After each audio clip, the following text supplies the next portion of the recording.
You're listening to Bro Down Podcast all fucking day. Oh, yeah. Hey everybody, welcome back to the Bro Down Podcast. I'm Andy Smith. And I'm Tim Fulton. This is What Do You Got? What do you got?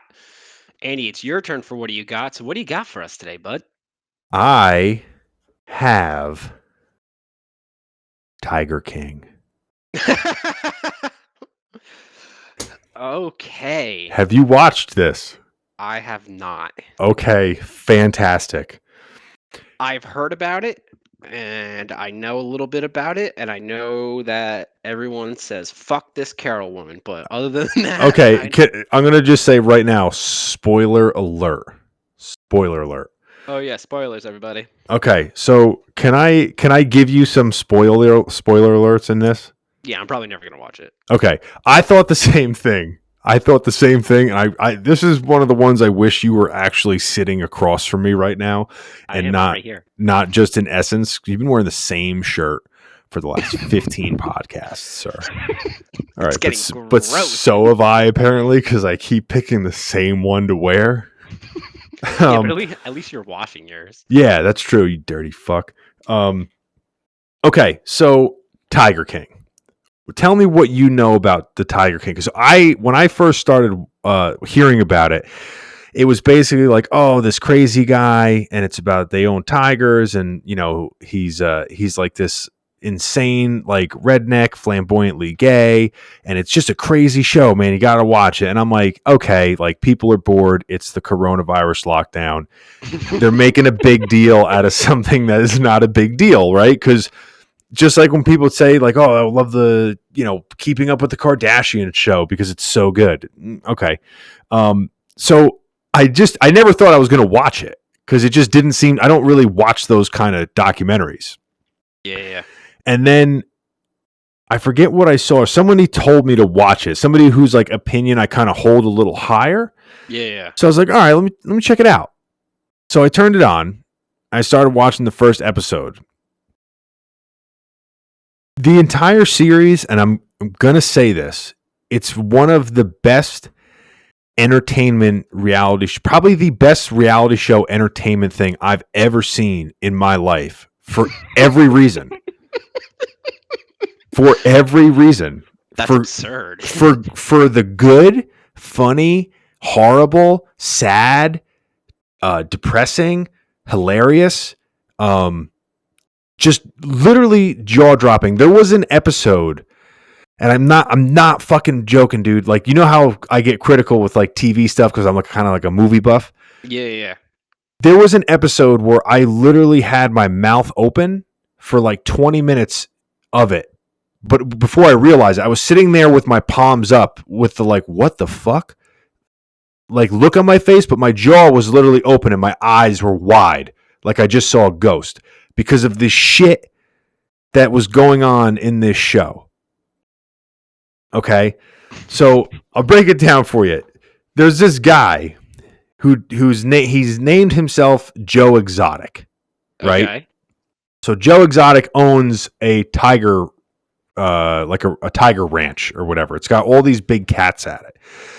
And basically what he does is he runs like petting for cubs and stuff like that through the zoo.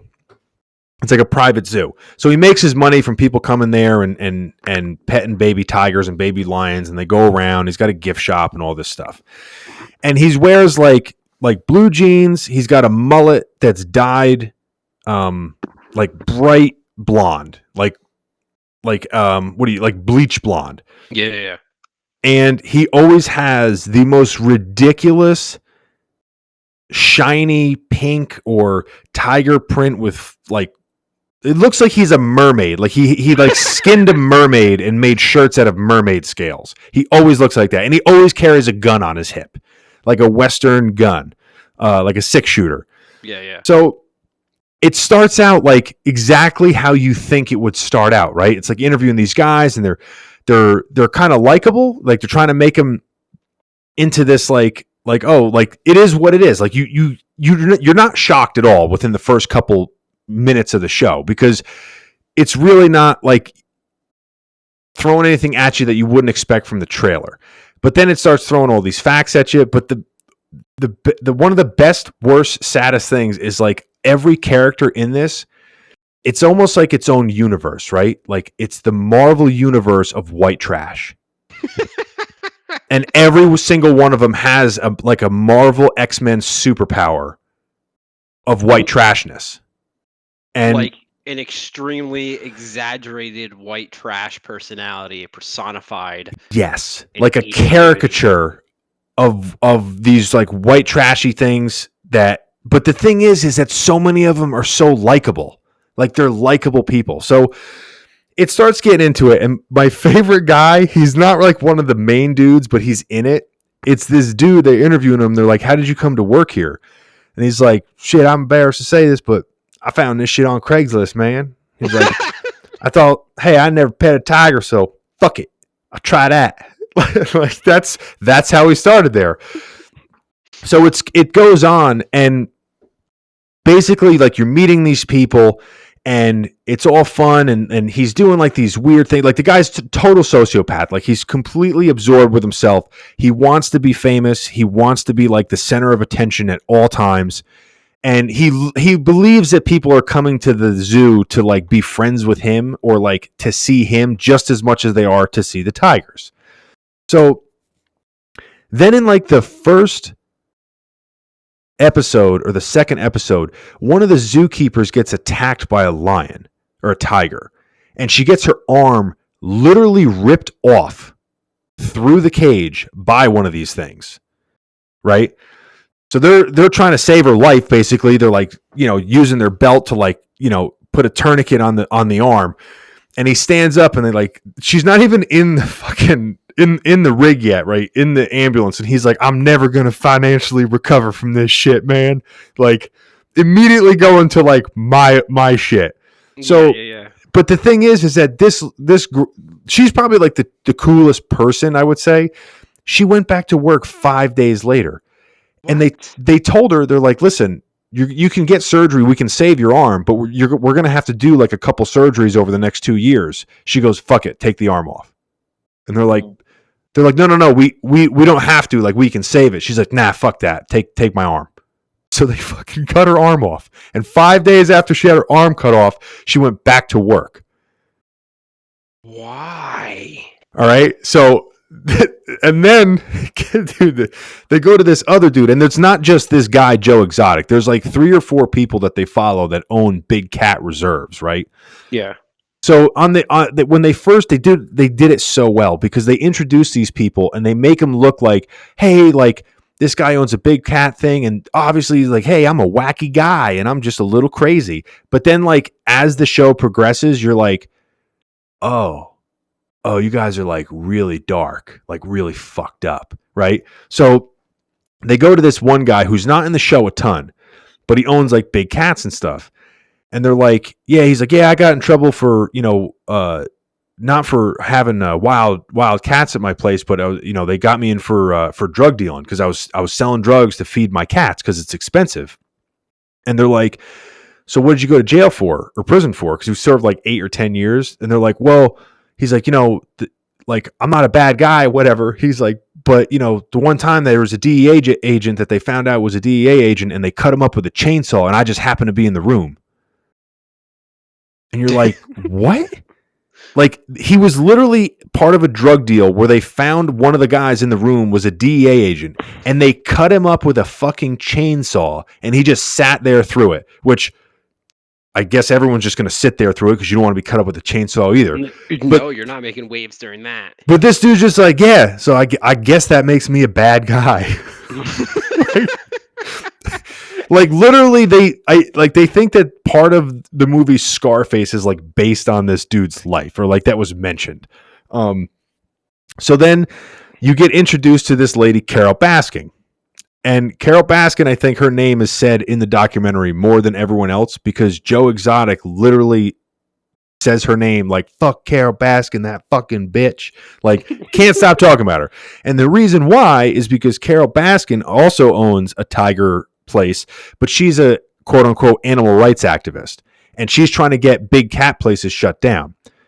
The only problem is that all the things that she has a problem with Joe Exotic doing with his place, she does the same thing.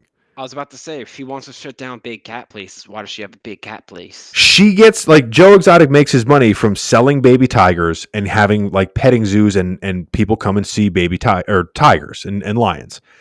She literally does the same thing. She does the same exact thing. So she is one of these people where you see her in the beginning and you're like, okay, she's animal rights. But then when you think about it, you're like, oh, she's just as bad as this guy. So the whole thing like progresses and, you know, the tensions get high and he's like this, all he's doing is shooting guns and playing with these tigers all day. Oh, and I also forgot to mention, he's got 2 husbands. So both of them are meth heads. The one of them, he's got a tattoo right above his root and stem that say privately owned by Joe Exotic. Right? Dear God. So, and none of them have teeth. Well, the one guy doesn't have, he's got like 6 teeth, and none of them are next to each other. It's like his teeth have a restraining order on one another, and they're not allowed within 3 teeth of one another. So, he's got this husband who's like just as crazy, like not as like look at me, but like, again, a superhero redneck. So then he meets this other guy who's like 19. He's got a drug problem. Not a bad looking dude, but he's got a drug problem. So, like, he's just smoking weed and all this shit. And then you find out later that they all had meth addictions, right? Of course they had. So, as you're getting through this thing, you're like, okay, so Joe Exotic started out this way, and this is how he came to own big cats, and this is how he got to start this. And this lady, Carol Baskin's always with this older gentleman who is, I guess, her husband or her boyfriend. And everyone's in like minimum like their 50s or, you know, around that age. So then you find out that the way Carol Baskin got her money was that she married a millionaire. Right? Ooh. So she married a millionaire who like apparently had like a wife and kids, but he had a problem with like, you know, keeping it in his pants, so to speak. So he picks her up on the side of the road because she just got into a fight with her then husband when she was like 19 or 18. And this guy was in his like 50s.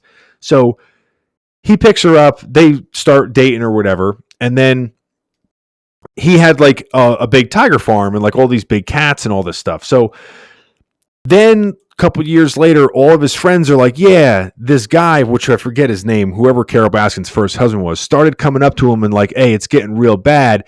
I think Carol's going to try to kill me because she's threatened my life several times already. And then that dude disappeared. Ooh. He literally put something in he wrote something, a letter or something to his friend. I forget. I'm totally butchering this part, but he literally said, in case I disappear, like XYZ. And he fucking disappeared. And they never found him. Someone was eaten by a big cat. So Carol fucking Baskin, she gets all his shit. So she cuts the family out of the will and all this stuff. And she is as crazy as you think a lady obsessed with big cats is. Like as crazy as you can imagine. So then you find out that she probably murdered her husband, right? So then Joe Exotic's fucking zoo is going about its business, and then you get this other guy. And this other guy, his name is, I took a screenshot. I can remember most of their guys' names. This guy's name is Doc Antle. He's apparently a doctor in like spiritual science or something like that. So A doctor in spiritual, of course he is. Okay, he looks like the dude that you would make a cartoon of the safari guy who loves being the safari guy. He always wears the safari hat. He's got the goatee, like the little flavor saver thing going on underneath his chin. He's got the long ponytail. He's all gray. He's in his like 50s or 60s, and he's like not in good shape, like not in good shape at all. But he's got all these like young, attractive women around him, especially for him. Like they're very, you know what I mean? Like you look at him and then you look at the people he has working for him. And he's kind of, he Huh? sounds like a discount redneck Steve Irwin. Yes, but the thing is, you can tell when the guy talks that he's very smart, like Oh. very street smart and very like he's almost like so smart. He's probably the best one that comes off at not sounding completely insane. Yeah. Like when you hear Joe Exotic talk, you're like, this guy's out of his mind. So later on, you find out that this dude basically seduces young women to come work there and then basically keeps them like prisoners. What? Like doesn't pay him like $100 a week to live or whatever. And basically like, hey, you want to move up into a house because he has this huge property with houses on it. Like you're going to sleep with me or you're not going to get anything. So like all these women that come in, he gets them to work there. It's like, hey, you want to work with baby tigers at like 19? And then he just sleeps with them and then they become part of his little crew and then they can't leave because they don't have anything because they're the type of people that are literally walking away from their life to go live on a fucking plantation with big cats. Like it's a unique type of person. Dude, that sounds like a fucking cult. It is 100%. But at the same time, you look at what Joe Exotic is doing, because in the beginning, it's like, oh, he's given jobs to these like basically homeless people that don't have anything else to do. So he's giving him a job. He's a good guy. But then you find out that this dude is basically doing the same thing because he's taken these people that have nothing else so that he can basically threaten them and have control over them because he knows they can't go anywhere. Like they can't do anything. So then they start showing you the living quarters of the people that work at Joe's Zoo.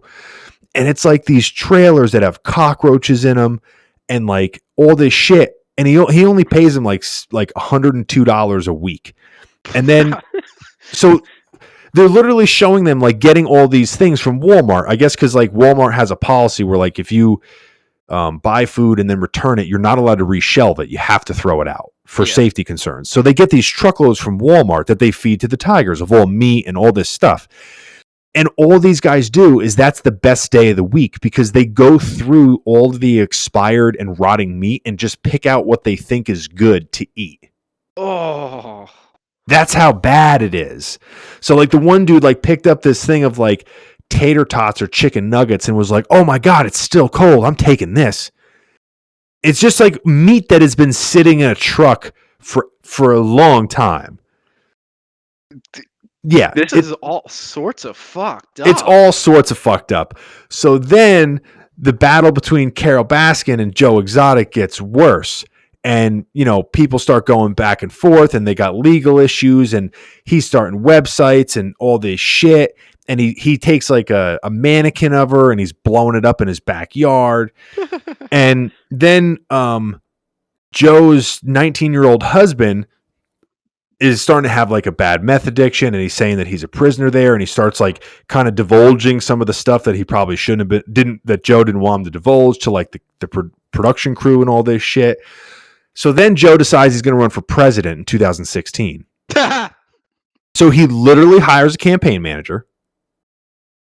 And a guy that's, I guess, aspiring campaign manager goes on, this young kid. So at the same time, he's like losing money because of the legal battle. So he brings in this other guy. And this guy, it's a battle between, I think, this guy and Carole Baskin for who the biggest piece of shit is. Right?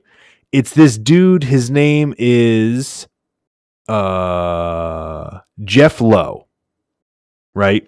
Okay. He dresses like a 16-year-old kid who skateboards and does like motocross, but a kid who dresses like he does those things, but doesn't do those things. So what's his job?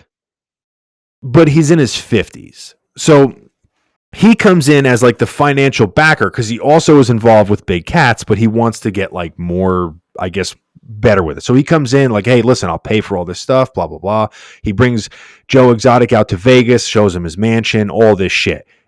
And he's dressed like the biggest, like looks like he was conceived from like if Mountain Dew and that energy drink Surge like was dripped down a sewer drain, like this guy would come out of it. Like that's just all like he wears a bandana with a hat on in the most awkward way that you can do it. And again, not in good shape, looks terrible. But again, young women around him, got money, all this shit. So Joe's running for campaign for president, realizes that's probably not going to win, so he runs for governor. And the other guy, come to find out, like halfway through, this dude, Mountain Dew guy, he has no money really. He's got money, but not like he says he does. Like the mansion that he went out there was like a rental. And he tricked Joe to like agreeing to this stuff to basically like get in on his business. And this dude does this to countless other people, like countless people over and over again. And nobody is wise to it after he's done this to countless people. And then there's this other dude thrown in there who looks like a baby Huey type of guy. You ever see the meme on Instagram with the guy in the Wave Runner? The big heavy set guy on the Wave Runner. It looks like a woman. No. Okay. Well, it's this guy. He's like one of the grossest looking human beings I've ever seen. And he owns like strip clubs, you know, got arrested for fucking drugs and all this stuff. So he's kind of involved in it too. So then Joe Exotic is running for governor. He gets 17% of the votes. Holy shit. That ain't bad. 17. He was third out of 12 people. What's scary is that many people voted for him. It's not saying a lot for the voting public. Okay. It's not. So, because he's like a charismatic guy, he was going out and doing all this stuff. So then as he's voting or running for campaign manager, he's like letting the park kind of go to shit. And like the animals are kind of just like, you don't even know that the tigers are even a part of this anymore because it's so involved with the people. Like you forgot that this show was about big cats. They're kind of just like lawn ornaments at this point. Like you kind of forget that they're there. So it ends up coming back.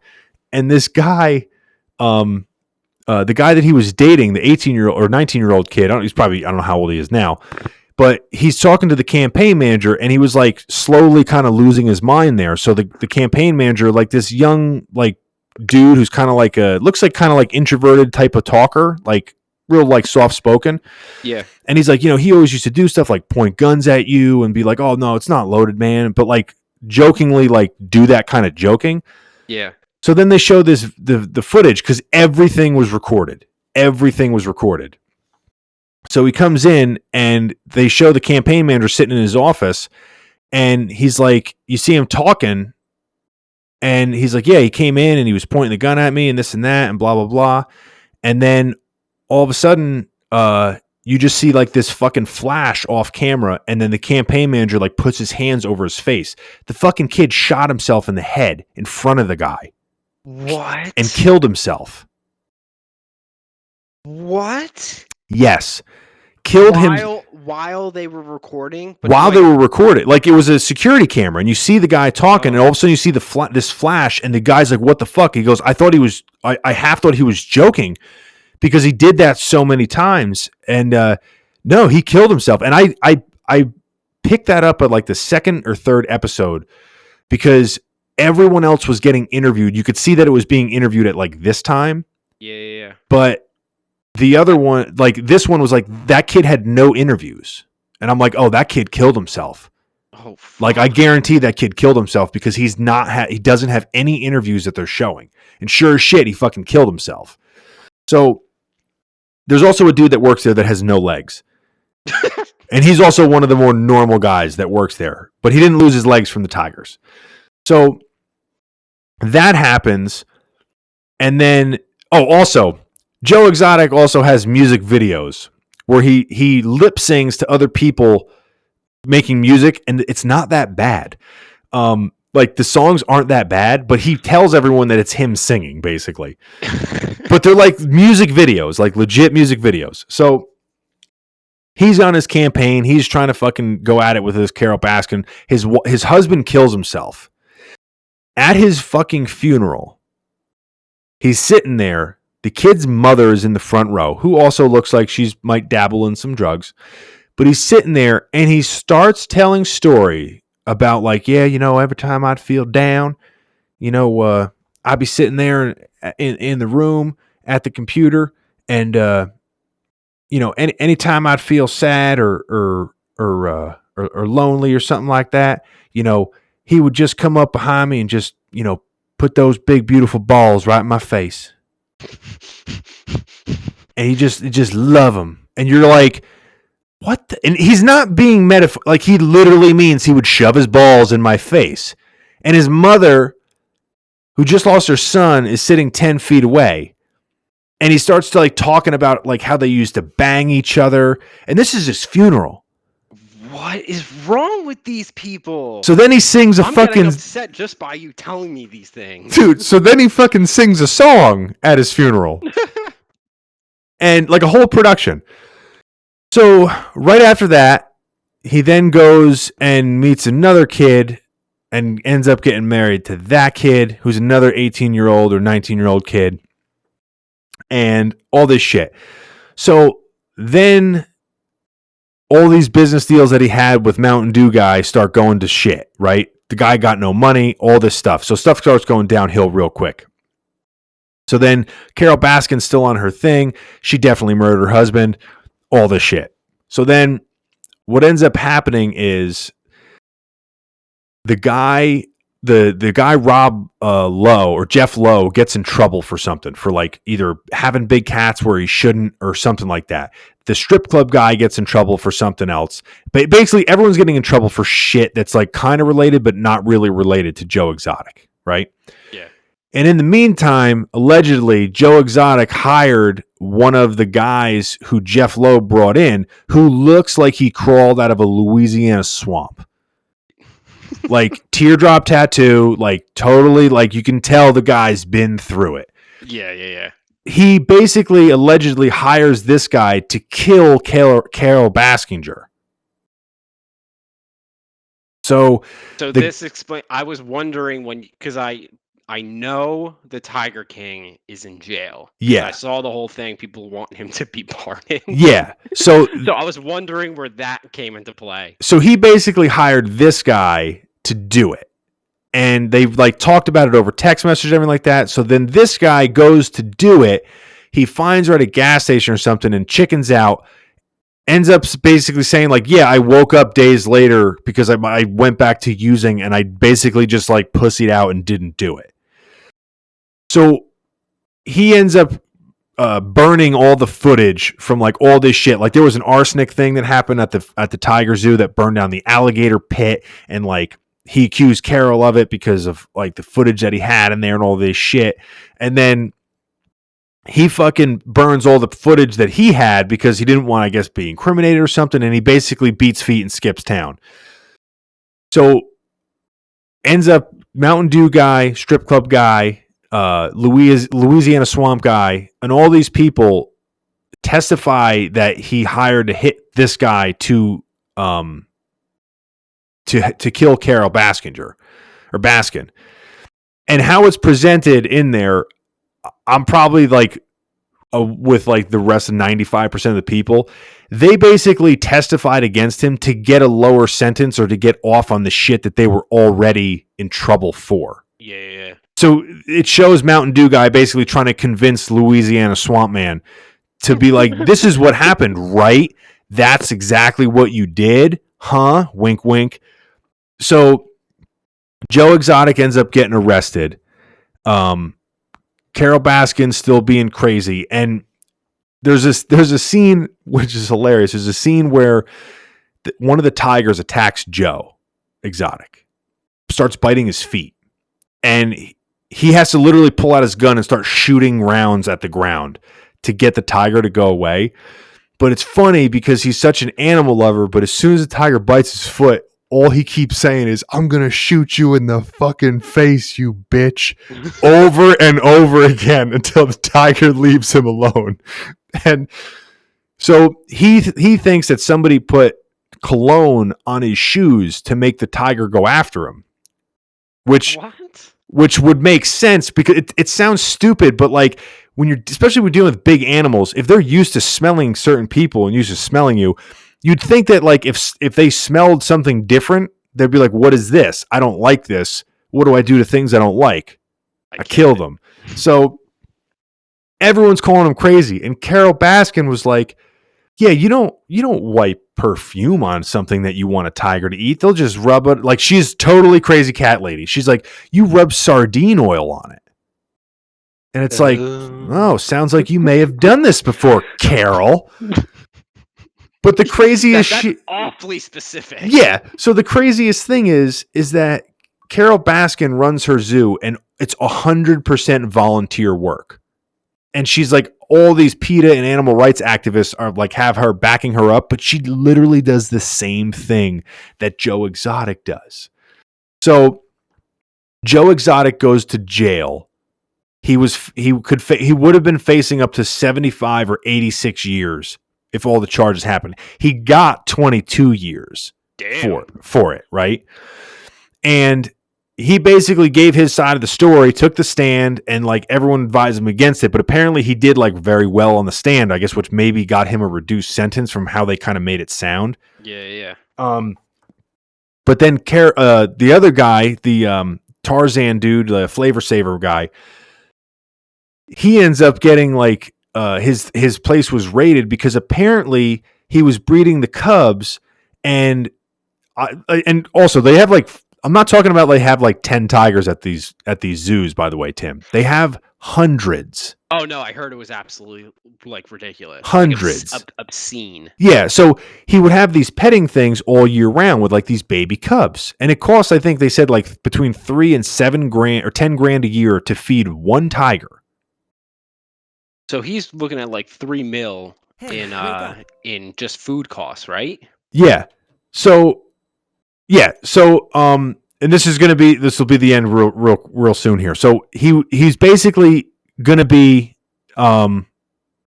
he's doing all this shit, and his place ends up getting raided, and he is accused of basically, because he has all these young tigers and they never kind of are seen growing up. They were saying that he has like this like euthanasia box where he puts all the cubs after they get too old to pet, and he basically kills them, and then he burns them in a home furnace that he has. What? Yeah, like some evil people, man. So that's the Tiger King. That plot is thicker than Game of Thrones. And there is so much I left out. So many things that are in there. We're like, we need to watch this together to break it down, not just for this, but also for like a human level. Because these are people that like you would think like, oh yeah, crazy people exist. But when you see somebody that's recorded for that extended period of time, and you really get ingrained with how fucking nuts some people are on a, like, because if this guy wasn't rich or didn't have a tiger farm, like he'd probably be in a mental institution. But because he had money and he wasn't totally stupid, like he just gets to do, and he was in a state where it's legal to carry firearms and own tigers. Like he's just walking around with everybody else, ran for governor and got damn near a quarter of the votes. That's crazy. I'm staring intensely into your cardboard cutout right now. Okay. So yeah. Dude, that part of the country's nuts. Insane. That is absolutely absurd on so many levels. I can't even begin to digest that. Yeah. I can't digest that that's real. You know what I mean? Like, it gets so sad at the end because everything's falling apart. All these people that just can't find jobs anywhere. You know, the only thing they had were these big cats, and they're not able to work there anymore, and the cats are getting sold. And they're basically like, the one guy that was like, fuck it, I found this job on Craigslist. Like, that was one of my favorite dudes. And the last interview they do with him, he's literally so fucked up on either heroin or because he started using again. He didn't say that, but you can tell. He literally passes out mid-sentence during the interview. Dude, that's so sad. Yeah. It's literally an emotional roller coaster. You cannot not get wrapped up in it unless you're not paying attention at all.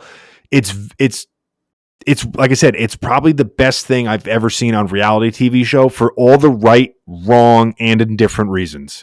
On every level of emotion, it has shit in there. That is damn. Yeah, we gotta watch this, and We do need to watch we this, need 'cause to I do a need to- part 2 with your rebuttal. I need to experience this in its full glory one Yes, day. you do. So, any thoughts on Tiger King before you watch it? Not on Tiger King specifically, although I will mention real quick that I have spent the past 6 months trying to get you to watch Avatar, and it took someone making a casual remark about Tiger King for you to watch it. So I'm a little irked at that. But other than that, I'm good to go, bud. Well, Tim, as he said in his famous song, I saw Tiger, and Tiger saw man. I hate it. Yeah, it's a catchy song. I've been singing them all week. And you will not stop saying Carol fucking Baskin. Carol fucking Baskin. Carol fucking Baskin, bitch. So, all right, that's it. This has been BDP's What Do You Got? Tiger King. We will catch you guys next time. You're listening to Bro Down Podcast all